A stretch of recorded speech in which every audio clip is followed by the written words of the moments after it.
बच्चों नमस्कार, आप सभी का स्वागत है आपके परिवार डिलीजेंट स्टडी सर्कल में।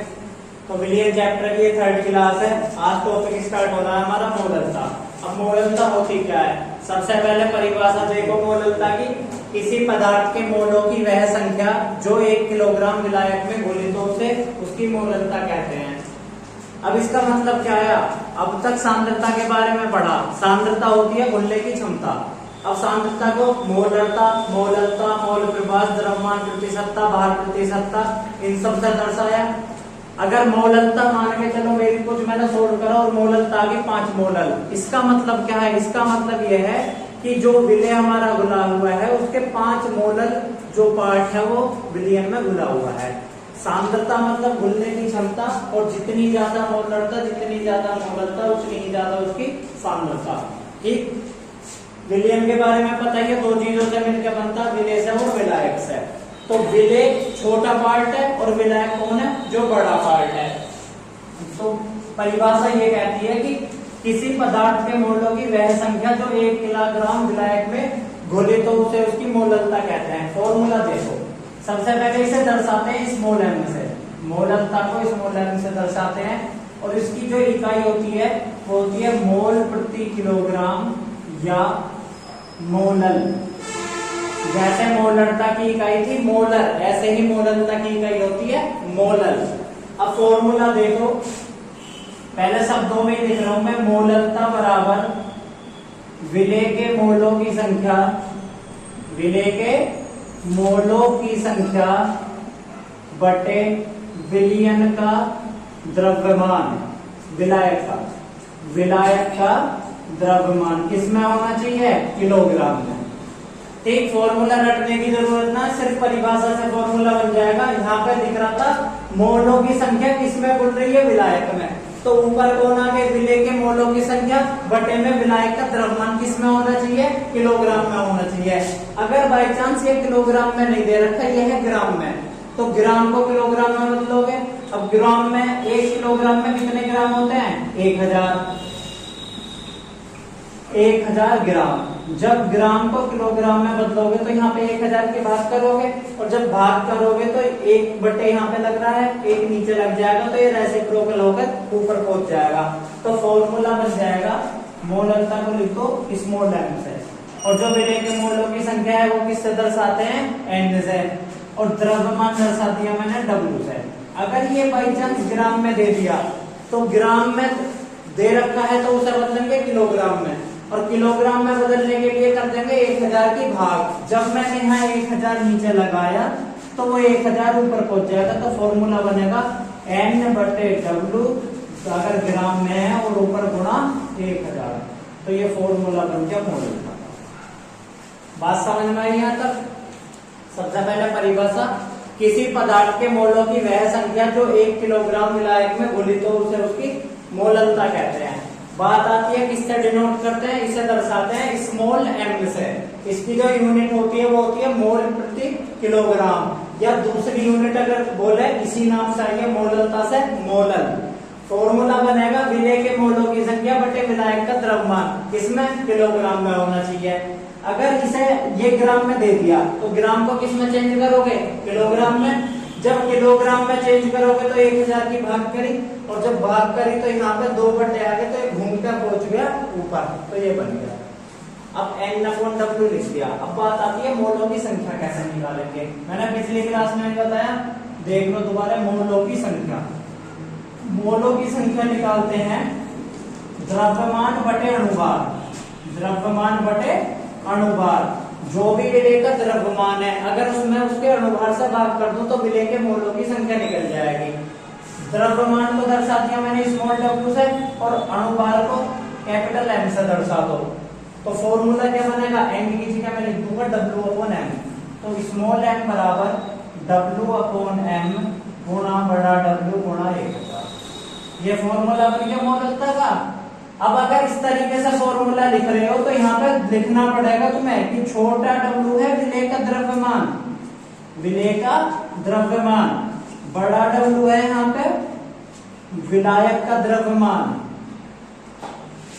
और जो स्मॉल कैपिटल एम है वो है तुम्हारा अणुभार।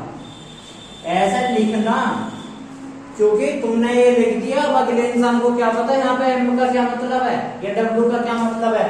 तो यहाँ पे लिखना कि हमने w की जगह पे क्या दिया है, विलेय का द्रव्यमान। अगर इस फॉर्मूले को रटोगे याद नहीं होने का, सबसे बढ़िया इस फॉर्मूले को याद रखो, विलेय के मोलों की संख्या बटे विलायक का द्रव्यमान। मोलों की संख्या कैसे निकालते हैं, द्रव्यमान बटे अणुभार। द्रव्यमान w से दिखा दिया और अणुभार कैपिटल M से, ठीक। विलायक का द्रव्यमान कैपिटल W से, और अगर ये ग्राम में दे रखा तो ऊपर 1000 बन गया फॉर्मूला। कोई दिक्कत, कर दूं इसे रफ। चलो तो आगे।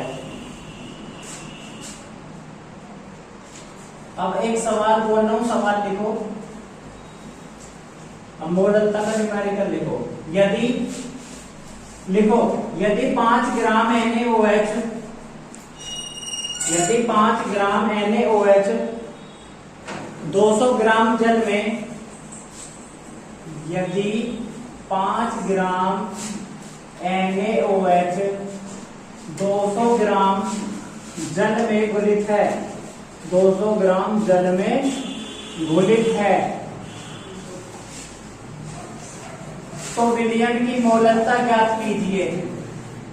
तो विलयन की मोललता ज्ञात कीजिए।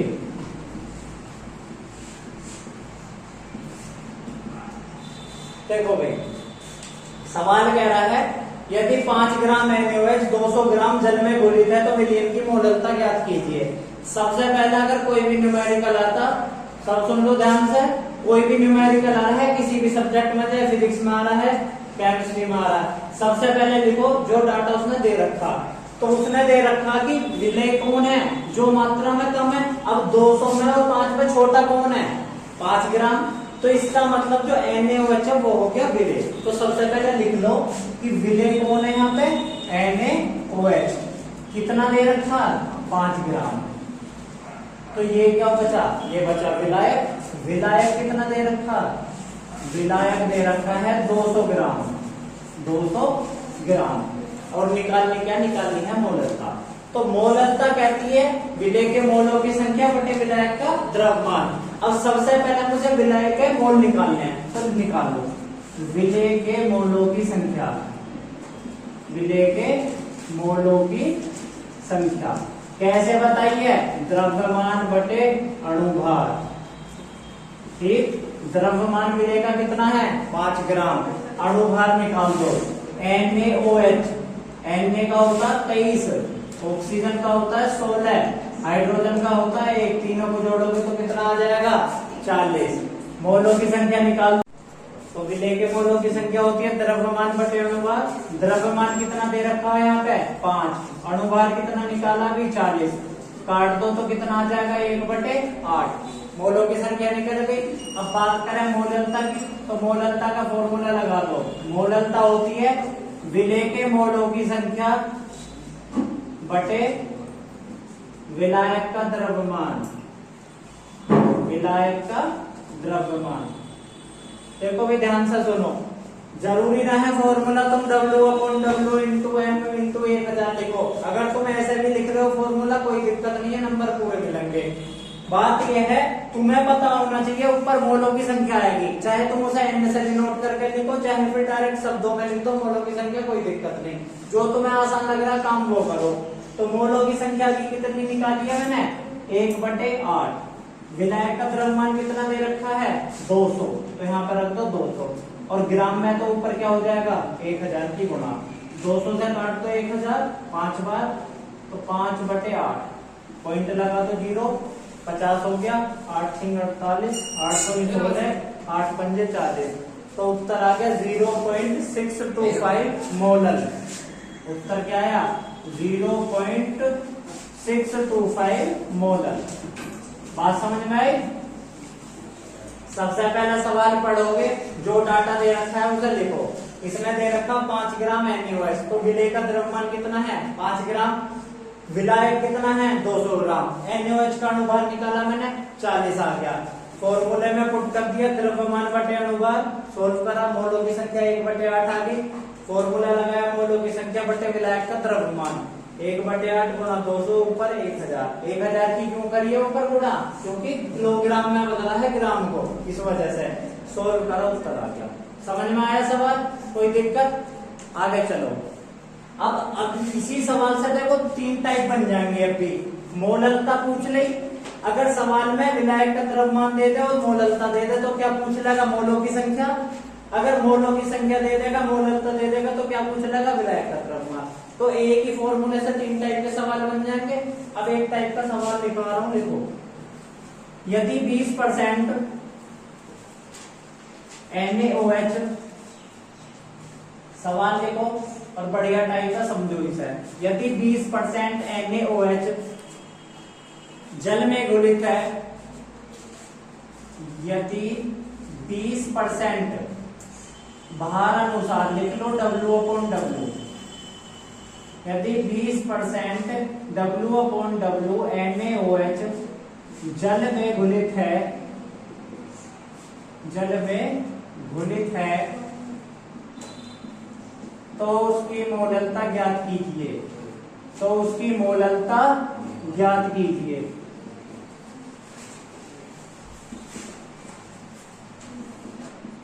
लिखा सवाल?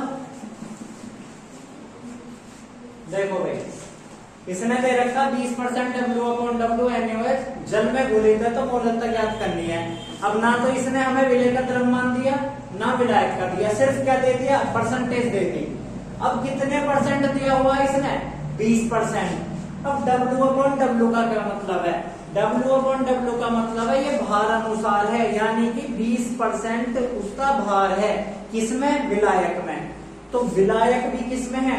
W में, यानी कि विलायक का भी भार दे रखा। तो तुम्हें पता है टोटल परसेंटेज कितनी होती है? 100 और 100 का एक हिस्सा निकाल दिया 20, तो बचा कितना? 80। तो एक तरफ लिख दो 20%, कितना है 20%? NaOH।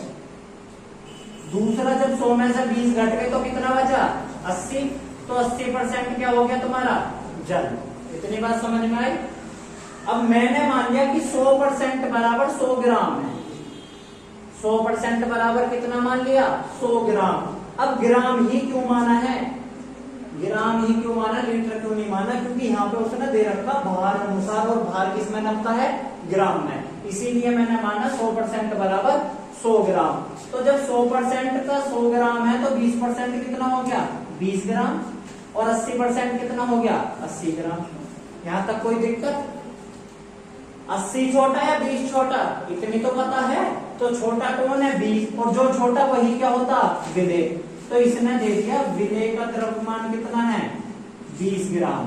अब अणुभार निकाल दो। अभी बताया था अणुभार NaOH का कितना होता है? 40। विलायक कितना हो गया? 80। फॉर्मूला लगा दो। मोललता बराबर विलेय के मोलों की संख्या बटे विलायक का भार गुणा 1000। मोलों की संख्या कैसे निकलेगी? 20/40। विलायक का द्रव्यमान कितना? 80 गुणा 1000। 20 दूनी 40, ये 500 बार कट गया, 1 0 से 1 0 खत्म हो गई। 8 6 48, 8 दूनी 16, 8 6 40।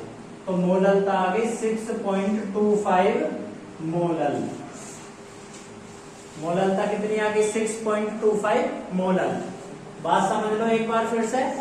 जब भी परसेंटेज का सवाल आ जाए और उसमें दिया हो भार अनुसार या W/W, तो मैंने 100% माना, टोटल परसेंटेज 100% है। 100% का मतलब हो गया 100 ग्राम। ठीक।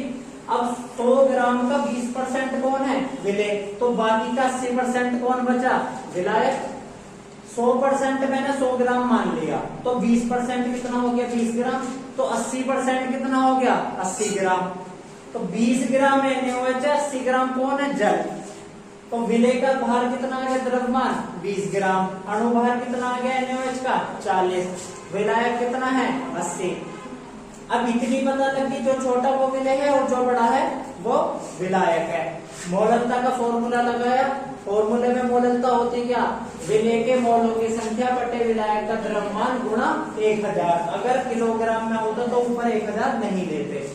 फॉर्मूले में वैल्यू पुट करके उतर आ गया। समझ में आया? एक सवाल लिख रहा हूं, खुद करके दिखाओ। ये उतर गया भाई, इसे रफ कर दो। लिखो एक सवाल, यदि 25%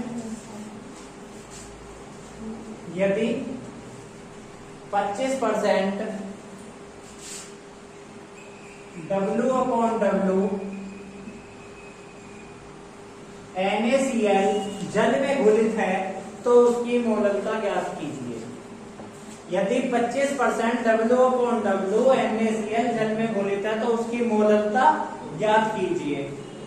और इस सवाल को करके दिखाओ।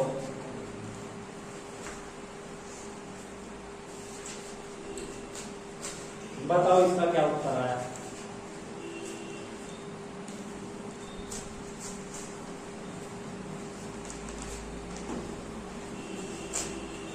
देखो भाई एक बार 25% दे रखा है इस बार, ठीक।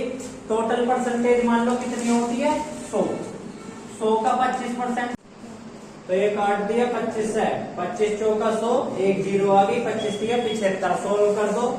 25 की 4 में गुणा करोगे कितना आ जाएगा 100, एक जीरो लगा दो 1000 बटे 58.5 गुणा 3, पॉइंट हटा दो ऊपर एक जीरो लग जाएगी, गुणा कर लो इसकी, कितना आ गया 10,000 बटे 3 पंजे 15, 3 अट्ठे 24 और 1 25, 3 पंजे 15 हो तो 17, 5 से काट लो, 5 से काटोगे कितना 20 पंजे 100, 2000 आ गया बटे में 5 दिया 15, 5 पंजे 25, 5 एकम 5, 351। तो ये बना 2000 बटे 351। जब इसे भाग करोगे तो 6 बार ज्यादा हो जाएगा, उत्तर आ जाएगा 5.69 मोलल। उत्तर कितना आ गया 5.69 मोलल। तो बात यह है, अगर परसेंटेज में दे रखा है टोटल परसेंटेज 100 मानो, 100 का 25% निकाल दिया 25 ग्राम, ऐसे ही बचा कितना 100 में से 25 घटा दो, बच गया तुम्हारा 75। तो जो ज्यादा है वो विलायक है, जो कम है वो विलेय है। 25 ग्राम विलेय हो गया, 75 ग्राम विलायक हो गया। NaCl का अनुपात कितना होता है 58.5, फॉर्मूले में पुट करा, सोल्व करा, उत्तर आ गया। ठीक है, एक सवाल लिखो, यूरिया के 0.25 मोलर, सवाल लिखो यूरिया के 0.25 मोलर, यूरिया के 0.25 मोलर 2.5 किलोग्राम जलीय विलयन बनाने में यूरिया की मात्रा ज्ञात कीजिए। यूरिया की मात्रा ज्ञात कीजिए।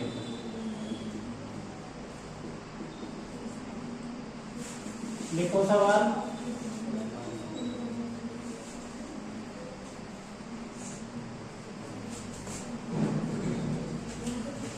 यूरिया के 0.25 मोलर 2.5 किलोग्राम जलीय विलयन बनाने में यूरिया की मात्रा ज्ञात कीजिए। लिख लिया। देखो भाई, अब यहाँ पे 0.25 मोलर दे रखा है, तो सबसे पहला काम है जो डाटा दे रखा है उसे निकालो, यहाँ पे लिख लो। तो इसने मोलरता कितनी दे दी, मोलरता दे दी इसने 0.25। बात समझ में आई, मोलरता इस बार इसने दे दी। दूसरा दे रखा 2.5 किलोग्राम जलीय विलयन, तो विलायक का द्रव्यमान कितना है, जलीय विलयन दे रखा है पूरा, कितना दे रखा 2.5 किलोग्राम, तो विलयन का द्रव्यमान कितना दे रखा है 2.5 किलोग्राम। अगर 2.5 किलोग्राम को मैं ग्राम में बदलूंगा तो कितना हो जाएगा 2500, तो इसमें 1000 की गुणा कर दो तो ग्राम में बदल जाएगा, तो कितना दे दिया 2500 ग्राम। ध्यान से समझ लो इस सवाल को। दूसरा दे रखा यूरिया, यूरिया क्या है विलेय, तो सबसे पहले बताओ यूरिया का फॉर्मूला क्या होता, यूरिया का फॉर्मूला कितना होता NH2CO NH2। जब इसका अणुभार निकालोगे तो आ जाएगा 60, अणुभार आ जाएगा 60। इतनी बात समझ में आई। जो डाटा दे रखा है मैंने वो डाटा पहले लिख लिया। तो विलेय कौन है यूरिया, यूरिया का अणुभार लिख दिया 60 है। विलायक का द्रव्यमान कितना दे रखा, विलायक ने विलयन का, संपूर्ण विलयन का 2.5 किलोग्राम दे रखा, मैंने ग्राम में बदला तो 2500 ग्राम हो गया। ठीक, मोलरता देते 0.25 और क्या पूछ लिया यूरिया की मात्रा, यूरिया की मात्रा से मतलब है कि इस बार इसने पूछ लिया विलेय का द्रव्यमान ज्ञात करो। तो सबसे पहले काम है मेरा फॉर्मूला लगा दो, फॉर्मूला खोल दो पहले। मोललता बराबर विलेय के मोलों की संख्या, क्या कहती है विलेय के मोलों की संख्या, विलेय का द्रव्यमान बटे अणुभार गुणा विलायक का द्रव्यमान और ऊपर 1000, क्योंकि मैंने वो ग्राम में बदल दिया तो इसलिए ऊपर क्या हो जाएगा 1000। मोललता की जगह मोललता रख दो, कितनी आ गई 0.25। विलेय का द्रव्यमान निकालना मैंने x मान लिया, तो विलेय का द्रव्यमान क्या रख दिया मैंने x, ठीक। अणुभार कितना दे रखा है 60। अब बात आती है विलायक की, इसने विलायक नहीं दे रखा 2500 ग्राम, इसने दे रखा विलियन। और विलियन किन चीजों से बनता, विलियन बनता है विलेय प्लस विलायक, विलेय प्लस विलायक। तो अगर मैं विलियन में इसे इधर ले जाऊं तो विलियन में से अगर मैं विलेय घटा दूं, विलियन माइनस विलेय, तो क्या बचेगा, विलायक ही तो बचा। इस बात को समझो, विलियन किससे मिलकर बना, विलेय से और विलायक से। अगर मैं विलेय इस तरफ ले गया तो माइनस में हो गया, तो अगर मैं विलियन में से विलेय घटा दूं तो क्या बचेगा, विलायक। विलेय क्या माना मैंने x, विलियन कितना दे रखा 2500, तो यहाँ पे मैं 2500 माइनस x लिख सकता हूँ, कोई दिक्कत। ये वाली बात समझ में आई। 2500 विलियन दे रखा है, x विलेय है, तो 2500 में से x घटा दिया, कौन आ गया, विलायक आ गया। सोल्व कर दो, क्रॉस मल्टीप्लाई करो। जब क्रॉस मल्टीप्लाई करोगे तो इसकी गुणा हो जाएगी 0.25 गुणा 60 गुणा 2500 माइनस x बराबर में x, ठीक। यहां से एक जीरो लगे 2.5 हो गया, 25 सिक्का 150, ये आ गया 15 गुणा 2500 माइनस x बराबर x। 25 की इसमें गुणा कर दो, 2 जीरो ऐसी लगा दी, 25 पंजे 125, 25 दूनी 50, 50 में 12 जोड़ दोगे तो कितना आ जाएगा 62 माइनस का 15x बराबर में x। जब ये इधर माइनस में इधर जाकर किस में हो जाएगा प्लस में, तो 625 00 बराबर 16x, तो x का मान कितना आ जाएगा 62500 अपॉन 16। जब इसे सोल्व करोगे तो x की वैल्यू निकल जाएगी, तो यहां से क्या मिल गया तुम्हें, विलेय का द्रव्यमान। अगर सवाल में पूछता विलायक का द्रव्यमान, तो जो भी आवे उसे किस में से घटा दोगे 2500 में से, तो क्या निकल जाएगा, विलायक का द्रव्यमान। एक बार सवाल समझ लो फिर से। यूरिया दे रखा है, यूरिया है विलेय, मोललता दे दी कितनी 0.25, कितने में बोला हुआ है 2.5 किलो में, लेकिन इस बार विलायक नहीं है, इस बार कौन है, विलियन। विलियन दो चीजों से मिलकर बनता, विलेय प्लस विलायक। तो अगर मैं विलियन में से विलेय घटा दूं तो विलायक मिल जाएगा। सारी वैल्यू पुट करी, अणुभार यूरिया का होता 60, विलेय मान लिया x, तो जब विलायक मानोगे तो कितना हो जाएगा 2500 माइनस x 0.25, क्रॉस मल्टीप्लाई करी, सोल्व करा, उत्तर आ जाएगा। बात समझ में आई कि नहीं। तो अगर इस तरीके के सवाल आते हैं जहां पे विलियन की मात्रा दे दे, तो विलियन में से विलेय घटा के क्या निकालोगे, पहले विलायक, x की वैल्यू निकाल दियो, विलेय आ जाएगा, 2500 में से घटा दोगे विलायक आ जाएगा। कोई दिक्कत यहाँ तक। ये जितने भी सवाल में समझ में आए, जितने भी न्यूमेरिकल हैं, बाकी न्यूमेरिकल में पीडीएफ डाल दूंगा ग्रुप में, ठीक। तो जितने भी न्यूमेरिकल आज मैं डालता हूँ सब सोल्व करोगे। मोललता के भी डाल दूंगा जो पहले पढ़ाया, मोललता के भी, दोनों के न्यूमेरिकल करो, साथ में साथ अपना रिवीजन करते रहो।